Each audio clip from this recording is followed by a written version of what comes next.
महापुराण की कथा कहती है, महाराज पूर्णिमा का जो चंद्र है वो विशाल का है और उस चंद्र की पूर्णता में हमारी अभिलाषाएं भी पूर्ण हो। आप आस्था चैनल के माध्यम से जितने लोग कथा सुन रहे हैं, फेसबुक यूट्यूब पर जितने कथा सुन रहे हैं और कुबेरेश्वर धाम में जितने कथा सुन रहे हैं, आप में से कितने लोग हैं जो पूर्णिमा का व्रत करते हैं? जो माताएं करती हो जरा हाथ उठाइए। पूर्णिमा का व्रत जो करती है, करते हो ना आप लोग? रखिए हाथ। अब पूर्णिमा के व्रत में आपने कई बार किताब पढ़ी होगी पूर्णिमा की, या आपने व्रत किया होगा, या पूर्णिमा का व्रत आप धारण करे होगे, तो उसमें पूजन कौन से भगवान की होती है? पूर्णिमा के व्रत में किस भगवान की पूजन होती है? तो कहा पूर्णिमा के व्रत में केले के खंभ लगाकर पूर्णिमा का जो अध्यापन होता है, पूर्णिमा की जो पूजन होती है, उस पूजन में शंकर और पार्वती की पूजन की जाती है, शिव और नारायण की पूजन करी जाती है, शंकर और पार्वती का स्मरण किया जाता है। किसकी पूजन होती है? शिव पार्वती। क्यों शंकर और पार्वती का पूजन क्यों करा जाता है पूर्णिमा के व्रत में? क्योंकि शिव और माता पार्वती ही केवल एक ऐसे हैं जिन्होंने अपूर्ण लक्ष्मी को भी पूर्ण बना दिया था। किसको पूर्ण बनाया है?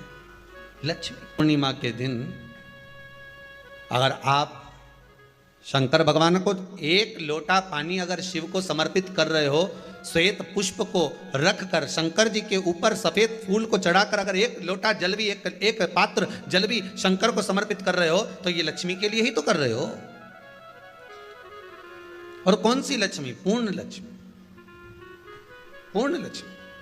आपको पहले भी कथा में कहा, एक बार भगवान विष्णु के सामने लक्ष्मी मैया ने बहुत तेज स्वर में कह दिया था, नारायण, दुनिया के लोग आपका नाम जपते हैं, दुनिया के लोग नारायण नारायण कहते हैं, दुनिया के लोग आपका भजन करते हैं, पर सत्य मायने में कहूं ना तो मेरे बिना दुनिया के लोगों की नहीं चल सकती, मेरे बिना दुनिया नहीं चल सकती, संसार मेरे बिना नहीं चल सकता। भगवान विष्णु ने कहा, यह तो गलत है लक्ष्मी आपका कहना। एक दिन लक्ष्मी को अहंकार आ गया, अहंकार के संबोधन जब माता लक्ष्मी करने लगी तो भगवान उसी समय पर भगवान विष्णु को क्रोध आ गया और भगवान विष्णु ने कह दिया, लक्ष्मी तू इतनी बड़ी बड़ी बात कहती है कि तेरे बिना नहीं रह सकती संसार? मैं तुझे कहता हूं लक्ष्मी, तू अपूर्ण है, तू अपूर्ण है, तू पूर्ण कब हो गई?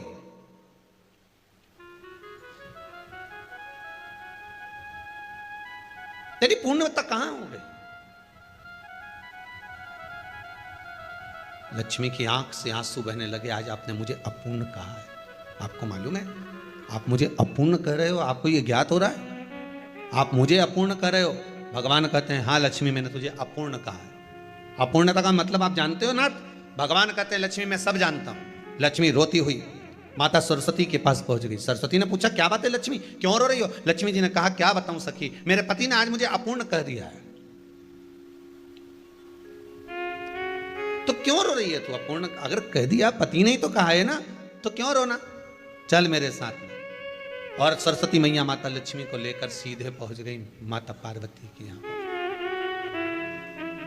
माता पार्वती के यहां जब पहुंची है, माता पार्वती जी ने लक्ष्मी जी को देखा और सरस्वती को देखा तो पूछा कि बात क्या है, क्या हो गया ऐसा, क्या हुआ, क्या है ऐसा जो तुम दोनों आज मेरे पास में आई? क्या हुआ? पार्वती जी कुछ बोलती, शिव जी का ध्यान माता सरस्वती की ओर और लक्ष्मी की ओर गया और भगवान शंकर जान गए कि आज भगवान नारायण ने लक्ष्मी जी को अपूर्ण कहा है। अब देखें माता पार्वती क्या कर सकती है, इसको पूर्ण बनाने के लिए करेगी क्या? क्या हुआ? माता सरस्वती जी बोली, लक्ष्मी को अपूर्ण कह दिया। अपूर्ण कह दिया? हाँ, तो क्या सोचना उसके लिए, इसको मैं अभी पूर्ण बना देती हूं। माता जगत जननी पार्वती ने गोदी में विराजमान गणेश जी को उठाया और उठाकर लक्ष्मी जी की गोद में दे दिया। ले लक्ष्मी, आज से तू पूर्ण हो गई। लक्ष्मी आज से तू पूर्ण है। गोदी में जब तक संतान नहीं है तो नारी को लोग अपूर्ण समझते हैं, पर माता पार्वती जी ने संपूर्ण ब्रह्मांड में एक सिद्धता प्रदान कर दी कि अपने गोदी के लाल को, अपने गोदी के पुत्र को माता ने लक्ष्मी की गोद में देखकर लक्ष्मी को पूर्ण बना दिया। वो दिन कौन सा था? पूर्णिमा का दिन, लक्ष्मी को पूर्ण करने का दिन, पूर्ण करने का। केवल अमृत ही नहीं बरसता, पूर्णिमा के दिन लक्ष्मी भी बरसती है। पूर्णिमा के कितने व्रत होते हैं? बोलते जाओ, जरा जल्दी जल्दी बोलो। पूर्णिमा के नारियों को, स्त्रियों को अखंड सौभाग्य के लिए, जो नारी वैधव्य नहीं होना चाहती है, उस नारी को पूर्णिमा के कितने व्रत करना चाहिए? जिस नारी के यहाँ संतान नहीं हो, औलाद नहीं हो, उसको पूर्णिमा के कितने व्रत करना चाहिए? जिस नारी का पुत्र, पति बहुत बीमारी से ग्रसित हो, लग रहा हो कि ये मेरा बेटा बहुत बड़ी बीमारी में घिरा हुआ है, तो नारी को कितने व्रत करना चाहिए? स्वयं भगवान कृष्ण ने माता यशोदा को द्वापर में भी बताया है कि पूर्णिमा के 32 व्रत होते हैं। कितने व्रत होते हैं? 32। हम भगवान कृष्ण यशोदा रानी को, माता यशोदा जी को भी बता रहे हैं 32 व्रत।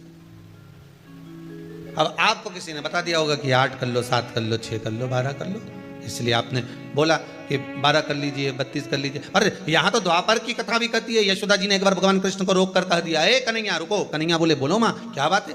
कन्हैया जरा रुकिए, इधर आओ जरा। भगवान कृष्ण आए।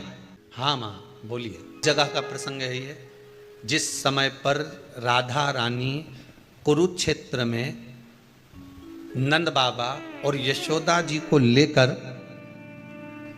कुरुक्षेत्र के कुंड में, ब्रह्म सरोवर में स्नान कराने के लिए लेकर जाती है, ग्रहण का समय पर। और जब भगवान कृष्ण उस कुरुक्षेत्र के उस सरोवर में स्नान करने आते हैं, तब यशोदा जी ने अपने लाला से प्रश्न किया है, पूछा है कि नारी वैधव्य होकर ना मरे, उसका पति कोई रोग से ग्रसित ना हो, उसका पुत्र किसी रोग में ना पड़े। कितना सुंदर संवाद लिखा है। अगर किसी माता का पुत्र मान लो किसी नशे में डूबा हुआ है, कोई नशा कर रहा है और गलत नशा है, आपको लग रहा है कि ये नशे में डूबा हुआ है, आपको लग रहा है कि ये गलत जगह पर डूब गया है, आपको लग रहा है कि मदिरापान में, मांसाहार में या अधिक गांजा आदि का जो भी नशे होते हैं, जितने भी नशे, उसमें डूब चुका है। और माँ उसको समझा रही है, तू नशे में मत डूब, तू इस काम को मत कर, तू ये गलत कर्म मत कर। माँ उसको समझा कर हार गई। तो मेरा माताओं से निवेदन है, आप उसको समझाना बंद कर दो, एक काम करना प्रारंभ कर दीजिए। हमें जो शिव महापुराण के माध्यम से शास्त्र कह रहा है कि आप 32 पूर्णिमा के व्रत प्रारंभ कर दो। उसमें करना क्या है आपको? केवल जिस दिन व्रत रहे, रात्रि के समय पर कोई भी मीठा, कुछ भी सामग्री आप चंद्र की रोशनी में, चंद्र को अर्घ देने के बाद, पूजन करने के बाद उसको रखो, और वही सामग्री जो नशा कर रहा है उसको पूर्णिमा के दूसरे दिन उसको खिलाओ। आप धीरे धीरे खिलाना चालू करेंगे, जिस नशे में वो डूबा हुआ है उस नशे से वो छूटना प्रारंभ हो जाएगा। 2 पूर्णिमा व्रत करके तो देखो, तीसरे में तुम्हें जरूरत ही नहीं पड़ेगी। धीरे धीरे आप वो छूटना प्रारंभ हो जाएगा। स्वयं भगवान कर रहे हैं। यशोदा मैया ने कन्हैया को रोक लिया कुरुक्षेत्र के उस मैदान में, और भगवान कृष्ण का दर्शन माता यशोदा जी करी। बहुत दिनों के बाद माँ को, आज माता यशोदा को लाला का दर्शन हुआ, बहुत समय के बाद, जाने के बाद, बहुत समय। कृष्ण से माता यशोदा जी ने पूछा, कन्हैया लो, किसी नारी का पुत्र या पति रोग से ग्रसित हो,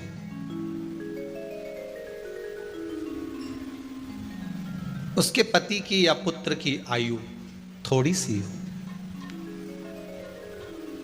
तो हे कृष्ण, उस नारी को कौन सा व्रत धारण करना चाहिए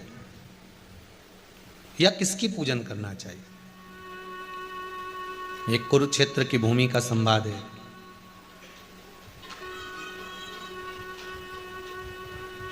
भगवान कह रहे हैं, मां, अगर नारी अपने पुत्र और अपने पति के लिए, उसकी उम्र की वृद्धि के लिए, रोग मुक्ति के लिए, विश्व के ताप को कम करने वाले चंद्रदेव की आराधना पूर्णिमा के व्रत को धारण करती है, तो नारी, उस व्रत के प्रभाव से अपने पुत्र और पति की बीमारी को, रोग को हर लेती है।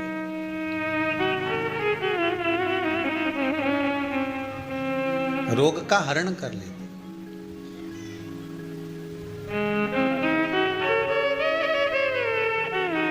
महाराज, जो बच्चा बुद्धि से विकलांग हो, विद्या में कमजोर हो, परीक्षा हॉल में पेपर देते समय भूल जाता हो, वे एक काम ना करता हो, निवेदन है किसी भी पूर्णिमा की रात्रि को 12 बजे गाय के, गौ माता देसी गाय के जो 4 थन होते हैं, उन 4 थन में से जो आगे के थन होते हैं, 2 पीछे की ओर होते हैं, 2 आगे की ओर होते हैं, तो जो आगे के 2 थन हैं उस थन का दूध निकलवा लिया जाए और उस दूध का कोई भी मीठा पदार्थ बनाओ तो ठीक है, ना बनाओ तो उसी दूध में शक्कर मिलाकर पूर्णिमा की रात्रि को, जो विवेक से कमजोर हो, बुद्धि से कमजोर हो, या याद करा हुआ सब भूल जाते हो, या आपके लिए भी है कोई चीज रखते हो भूल जाते हो, विवेक याद नहीं रहता, बुद्धि में इतना प्रबल बल नहीं आ पाता, याददाश्त कमजोर होती चली जा रही, तो किसी भी पूर्णिमा की रात्रि को 12 बजे गाय के आगे के 2 थन का दूध, उसमें कोई पदार्थ, शक्कर, गुड़ कुछ भी मिलाकर भगवान के चंद्रदेव की साक्षी में उसको पिला दिया जाए। महाराज, बार बार पिलाने की जरूरत ही नहीं पड़ेगी, एक ही बार में काम कर जाएगा और विवेक पूर्ण तरह से कार्य करने लगेगा। इसी गाय के आगे के 2 थन का दूध बड़ा प्रबल होता है।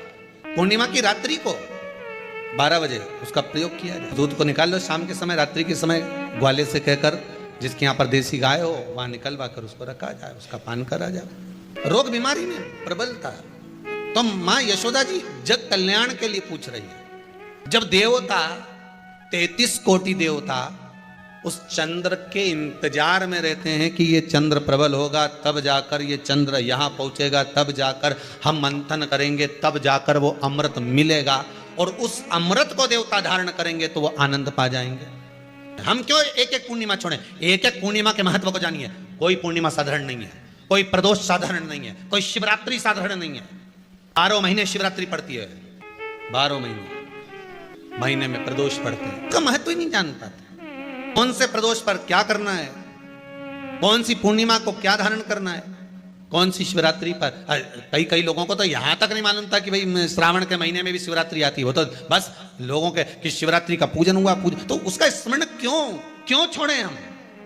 अगर ये वेद और शास्त्र ब्राह्मणों को दिए गए हैं, ये वेद और शास्त्र विद्वज्जन को दिए गए हैं, तो इसका स्मरण होना चाहिए कि हम निकाल कर जनमानस तक ये चीज पहुंचाएं कि हमें इस दिन ये पूजन करना है, उसका स्मरण होना चाहिए। भगवान कृष्ण से यशोदा जी ने पूछा तो भगवान कृष्ण ने कहा, मां, पूर्णिमा का व्रत अगर नारी 32 पूर्णिमा धारण कर लेती है तो वो नारी बेधव्य होकर नहीं जाती। पर आप लोग व्रत जो करते हो ना, जो भी व्रत आप लोग उठाते हो, सोमवार का व्रत जैसे किसी माता जी ने उठा लिया और वो उठाने के बाद, हम तो शादी नहीं हुई थी ना जब भी सोमवार व्रत करते थे, अब शादी हो गई अभी भी हम सोमवार का व्रत कर रहे हैं, करे जा रहे हैं, और उसका कोई उद्यापन नहीं करा, कोई संकल्प नहीं लिया गया कि मैं 5 करूंगी कि 16 करूंगी कि 25 करूंगी कि 31 करूंगी कि 21 करूंगी। इसलिए पूर्णिमा व्रत का विधान में कहा गया कि 32 पूर्णिमा का पहला संकल्प होना चाहिए। उसके बाद आपकी 32 पूरी हो जाए, फिर आप दूसरे और व्रत कर लो, फिर 32 कर लो, फिर 32 कर लो, पर उसमें पूर्णता का भाव। अभी तक किसी के सोमवार और गुरुवार और शुक्रवार के व्रत ही पूर्ण नहीं हुआ, अभी तक चल रहा है, अभी तक चल रहा है। हम तो सोमवार का व्रत करते हैं, हम तो शनिवार करते हैं, अब शनिवार करते करते 4 साल हो गए, 6 साल हो गए, 5 साल हो गए। भगवान को तो थोड़ा बहुत कुछ खिला पिला के उनको एक बार तो विश्राम दे। भगवान भी मन में सोच रहे अब तो निपटेगी तभी छोड़ेगी। कोई भी व्रत आप करो, उस व्रत का एक संकल्प, एक नियम कि मैं इतने व्रत करूंगी, ये मेरा नियम। जैसे नवरात्रि के 9 दिन मैंने करे, व्रत धारण करे, 10वें दिन उसको छोड़ दिया। अब तुम तो सोच कर बैठी कि ये मैं 9 दिन धारण कर लूंगी, ने 1 दिन बाद एकादशी पड़ रही है तो 10वें के दिन कौन छोड़े, दशहरे का भी व्रत ये भी कर लूँ, 11 भी पूरी कर लूँ, उसके बाद प्रदोष भी कर लूँ, और प्रदोष के बाद में मैं फिर जो द्वादशी पड़ी, 12 पड़ी वो कर कुरा के इसके बाद ही छोड़ूंगी। थोड़ा सा जिस व्रत को उठाया गया, जिस व्रत का नियम लिया गया है, उस व्रत का प्रदान कर कर फिर उसको थोड़ा सा भाग प्रदान कर कर हमने ये व्रत पूर्ण कर लिए। भगवान हमारा ये व्रत आपकी कृपा से, हे विश्वनाथ, हे शंभु, हे त्रिकालदर्शी, हे कैलाशी, मेरी 26 एकादशी आज पूर्ण आपकी कृपा से हुई है, इसलिए मैं उद्यापन कर रही हूं, आपकी कृपा से कर रही हूं। उसके बाद फिर उठाऊंगी, फिर कर लूंगी, पर आज मैंने पूर्णता का भाव लिया। उद्यापन नहीं करो तो किसी विद्वान ब्राह्मण को घर में बुलाकर अभिषेक पूजन करा लो, उसको भोजन करा दो, दक्षिणा अधिक प्रदान कर कर उसको विदा कर दो, उसमें भी सुख का भाग। कितनी पूर्णिमा जम के बोल दो, 32 पूर्णिमा। कौन कर रहे हैं? भगवान कृष्ण। किसको कर रहे हैं? माता यशोदा को। किसने ये व्रत धारण किया? तुम्हें कुछ मालूम है किसका होता है ये व्रत?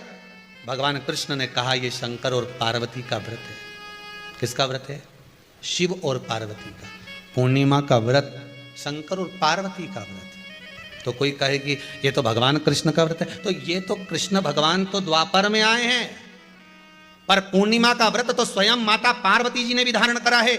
जिस समय पर कार्तिकेय महाराज को गंगा मैया प्रकट कर रही थी और तारकासुर का जब संहार करना था, तब माता पार्वती ने शंकर जी से पूछा था कि तारकासुर को मारने के लिए आपके पुत्र की जरूरत है, आपका पुत्र प्रकट कैसे होगा, क्योंकि आप तब साधना में लगे रहते हो। भगवान कहते हैं चिंता मत कर, तू एक काम कर, पूर्णिमा व्रत को धारण कर। मां पार्वती भी जिस व्रत को धारण करी है, तो कोई ये द्वापर का व्रत है क्या?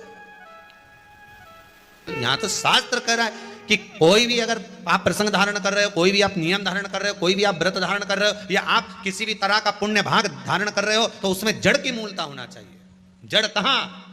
केवल पूर्णिमा का व्रत कोई केवल द्वापर का नहीं है, केवल त्रेता का नहीं, ये तो सतयुग के भी आगे का निकलता है। ना जाने कितने सतयुग, कितने त्रेता, कितने द्वापर हुए, तब से चला। इन नयनों में नंबर बढ़ते चले जा रहे हो, चश्मा उतर नहीं रहा हो, दूर का नहीं दिखे, कहीं किसी को पास का नहीं दिखे, रहते हैं। उसके लिए तुलसी की जो डंडी होती है, तुलसी जैसे बेलपत्र की जो ये डंडी है, ऐसे ही तुलसी का जो पत्ता होता है, उस पत्ते की जो डंडी होती है, उस डंडी को चंद्रमा को देखा जाता है। उस डंडी की जो कोर होती है, उस कोर को दृष्टि से मिलाया जाता है। माँ की रात्रि ठीक 12 बजे आप चंद्रमा की, जैसे चंद्रमा का भाग, उस चंद्रमा के भाग को आप उस डंडी के भाग से निहारने का प्रयास करें। मार घर में आई है, घी का दिया लगाई है, उस घी के दीप को लगाने के बाद पूर्णिमा के दिन उस पर एक प्लेट थोड़ी तिरछी कर रख दो, जिससे उसकी कालोच, काई की, उस दीप की, घी के दीप की कालोच उस प्लेट पर आ जाए। थोड़ी सी कालोच ले लीजिए, 5-10 मिनट में आ जाएगी। उसको गाय के घी में मिलाकर आंखों में सुरमा लगाकर रात्रि को सो जाइए। 3 दिन बाद आप महसूस करेंगे कि नेत्र की ज्योति बढ़ना प्रारंभ हो रही है। अब इस प्रयोग को करने में कोई धन लगा तुम्हारा? अरे बोलो तो सही। कोई दौलत लगी तुम्हारी, कोई संपदा, या फिर तुमने सियोर वाला महाराज के लाके खूब बटोर के दे दिया, कुछ लगा? नहीं। तुम करोगे, लाभ तुम्हें मिलेगा। ये जितनी पूर्णिमा के व्रत हैं, जितने 12 महीने जो पूर्णिमा पड़ती है, पूनम पड़ती है, ये भले दुनिया के लोग कहते हैं कि ये भगवान राधा और कृष्ण से संबंध, हम और कृष्ण से संबंध रखते हैं, पर इनका यदि सही संबंध समझा जाए, इनके सही संबंध का यदि स्मरण करा जाए, इनके सही संबंधों का यदि वर्णन किया जाए, तो शिव और चंद्रमा के जो मिलन का केंद्र बिंदु है वही पूर्णिमा है। केवल एक पूर्णिमा वहीं तक नहीं रही कि भगवान कृष्ण और राधा जी ने रास किया, केवल वहीं तक उसकी सीमितता नहीं है। बात ध्यान रखिएगा, यदि काया का रोग हो गया, मान लो शरीर कहीं से सफेद पड़ रहा है, कहीं से काला पड़ रहा है, शरीर में से खाल की फुकड़ी निकलना प्रारंभ हो गई हो, शरीर में काले काले चट्टे पड़ना चालू हो गए हों, या कोई विशेष रोग हो गया, कोई विशेष में रोग है, बीमारी है, काया बेकार हो रही है, तो सीधी सीधी बात शिव महापुराण की कथा कहती है, सुंदर आनंद में श्रवण कर कर आप अपने जीवन को, ये पूर्णिमा शिव महापुराण की कथा कहती आ रही है।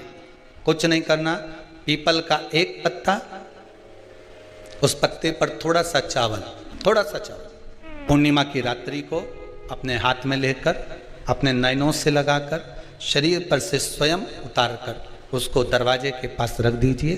पूर्णिमा की रात्रि को पूर्ण होने पर उस चावल को दूसरे दिन सूंघ कर बहते हुए पानी में डाल दीजिए। महाराज, कितने भी रोग से ग्रसित हो गए, पीपल का एक पत्ता 52,000 ब्राह्मण की साक्षी कराता है। महाराज बहुत ध्यान देना, पीपल के वृक्ष में स्वयं नारायण का, मेरे कृष्ण का वास है। स्वयं भगवान गीता के अंतर्गत कहते हैं कि मैं पीपल का वृक्ष हूं, नारायण उसी में बसते। 52,000 ब्राह्मणों का वासा एक पीपल के पत्ते में होता है।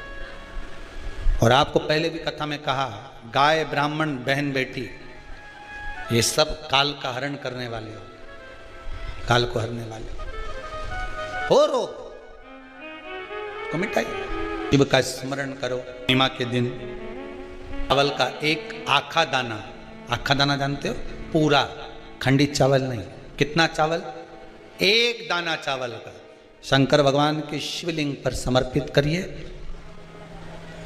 एक बेलपत्र जिसका डंडी का मुख अपनी ओर हो, जहां से चावल चढ़ाया है, उस चावल के ऊपर अपनी कामना कर कर रख दीजिए और चंद्रमौली भगवान का स्मरण करिए। कौन से भगवान? शंकर भगवान का सर्वश्रेष्ठ सुंदर नाम है चंद्रमौली।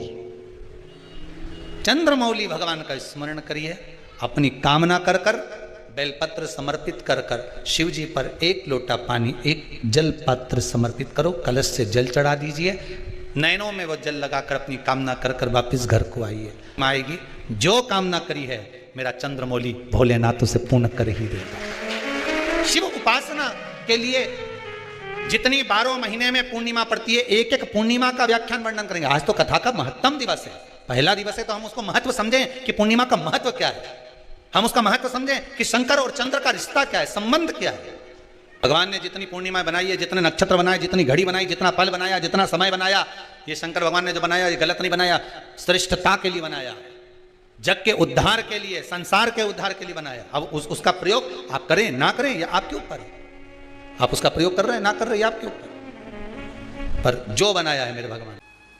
कि कुछ तिथियां भारत की भूमि पर ऐसी वर्णित है जिन तिथियों में भी गंगा का जल, हम शिव को अगर एक बूंद भी समर्पित कर रहे हैं, गंगा का जल मात्र एक आधी चम्मच भी, आचमन जितना भी अगर हम शिव को समर्पित कर रहे हैं तो उसका सुख आनंदित है। जैसे पंचमी तिथि, नवमी तिथि, दशमी तिथि, एकादशी, प्रदोष, पूर्णिमा, अमावस्या, ये तिथियां हमारे पशुपतिनाथ का व्रत करते हो, आप 16 सोमवार का व्रत करते हो, आप संकट सोमवार का व्रत करते हो, आप शिवरात्रि का व्रत करते हो, सोमवार की अष्टमी का व्रत करते हो।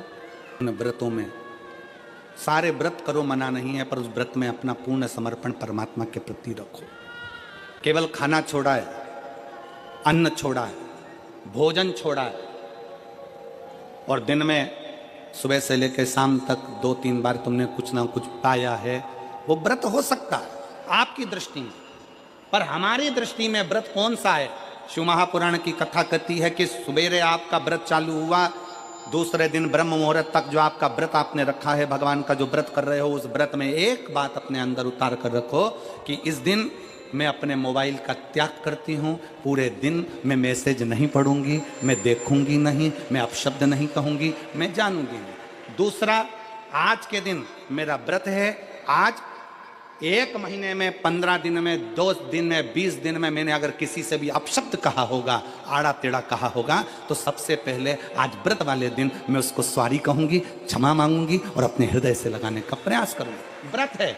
व्रत का तीसरा अंश, आज मेरा व्रत है, मैं आज के दिन किसी को भी अपशब्द नहीं बोलूंगी, किसी के लिए आड़ा टेढ़ा नहीं बोलूंगा, आज जितना बन सकेगा मैं सात्विक जीवन जीऊंगा। चौथा, आज मेरा व्रत है, आज के दिन मैं झूठ नहीं बोलूंगी, ना झूठ बोलूंगा सुबह से लेकर शाम तक। और 5वां, आज व्रत वाला दिन है, जितना फलार मैं करूंगी उसका पैसा जोड़ूंगी कि 15 रुपए का मैंने साबुदाना खाया, 10 रुपए का बटाटा खाया, ये खाया, वो खाया, सारा हिसाब लगाकर 55, 60, 70 रुपए जितने होते हैं उसमें से एक अंश निकालकर मैं उसका एक भाग किसी गौशाला में जाकर गाय को चारा जरूर दूंगी।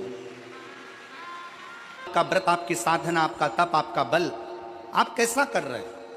केवल भूखे रहने पर भगवत पद की प्राप्ति नहीं होती।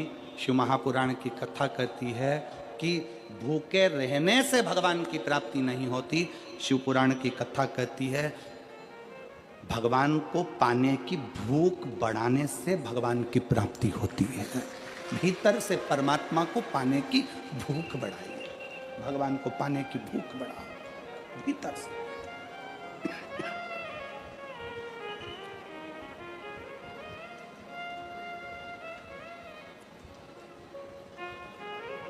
व्रत करो मना नहीं, तप करो मना नहीं, साधना करो मना नहीं, पर उस तप साधना में व्रत में परमात्मा को पाने की ललकता हो आपके भीतर, भगवान को पाने की ललकता हो आपके भीतर, भगवत पद को पाने की ललकता हो आपके भीतर, तो भगवान।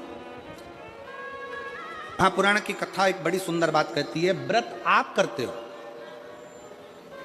उपास आप करते हो, नियम आप लेते हो, पूरा किसको करना पड़ता है? तुम्हें नहीं। व्रत आप करते हो, उपास आप करते हो, नियम आप लेते हो, और पूरा देवाधिदेव करते हैं, भगवान शंकर करते हैं। बस इतना जरूर याद रखें कि जैसे कुछ प्राप्त हो भी गया तो शिव को धन्यवाद देकर शंकर के दरवाजे पर जाते रहना, यह हमारा कर्तव्य है।